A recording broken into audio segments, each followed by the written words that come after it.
Now, Kenyans will soon start paying less for fuel.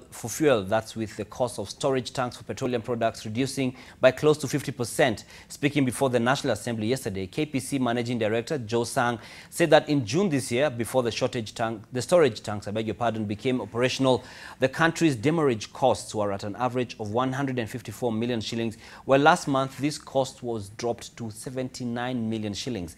Sang said that Kenyans will start enjoying the new development as demurrage charges are usually factored in the pricing of fuel by the Energy Regulatory Commission.